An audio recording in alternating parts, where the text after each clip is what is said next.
नमस्कार, मी डॉक्टर योगेश वैद्य, senior joint replacement surgeon. मी ठाण्याला pinnacle ortho centre hospital इथे गेल्या 20 वर्षांपासून कार्यरत आहे. आमच्याकडे जेव्हा पेशंट नी रिप्लेसमेंटसाठी येतात तेव्हा त्यांच्या मनात बऱ्याच काही प्रश्न असतात.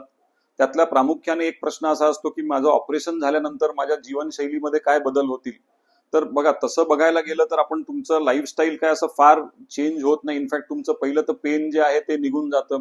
तुम्ही तुमचं जे डेली रुटीन आहे म्हणजे वॉकिंग करणं, स्टेअर क्लाइम्बिंग करणं किंवा काही गाडी चालवणं, ह्या सगळ्या गोष्टी तुम्ही तर नॉर्मल जसं होतं तसं करू शकता.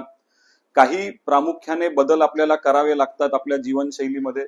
ते म्हणजे मेन म्हणजे खाली जे जे ग्राउंड लेवल ऍक्टिव्हिटीज आपण जे म्हणतो, म्हणजे इंडियन आपल्या भारतीय बैठक म्हणा किंवा खाली मांडी घालून बसणं किंवा खाली कुठल्याही प्रकारे बसणं, हे आपल्याला प्रामुख्याने बंद करायला पाहिजे.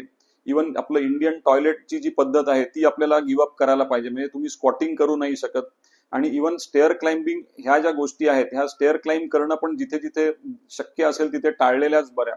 हे का असं मी म्हणतोय, कारण बऱ्याचदा ह्या ऍक्टिव्हिटीजमुळे नीवरचे जे कॉन्टॅक्ट फोर्सेस असतात ते बऱ्याच प्रमाणात वाढतात. त्यामुळे आपल्या गुडघ्यामध्ये जो कृत्रिम सांधा बसवलेला आहे त्याच्यावर प्रचंड प्रमाणात लोड येतो आणि तो लवकर त्याचं लाईफ पुढे जाऊन कमी होऊ शकतं.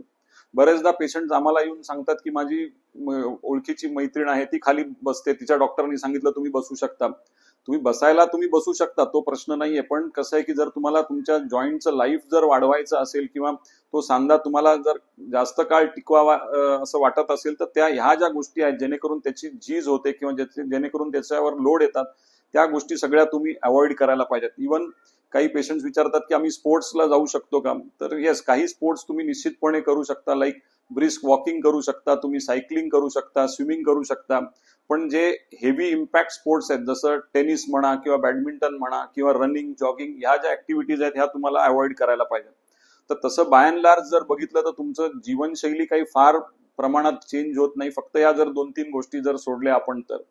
आणि अधिक माहिती जर आपल्याला हवी असेल तर खालील दिलेल्या वेबसाईट वरती तुम्ही जाऊन कॉन्टॅक्ट करू शकता किंवा खालील दिलेले नंबर आहेत तिथे तुम्ही व्हॉट्सअपद्वारे म्हणा किंवा टेलिफोन हे द्वारे अपॉइंटमेंट घेऊन मला येऊन भेटू शकता किंवा अधिक माहितीसाठी तिथे फोन करू शकता.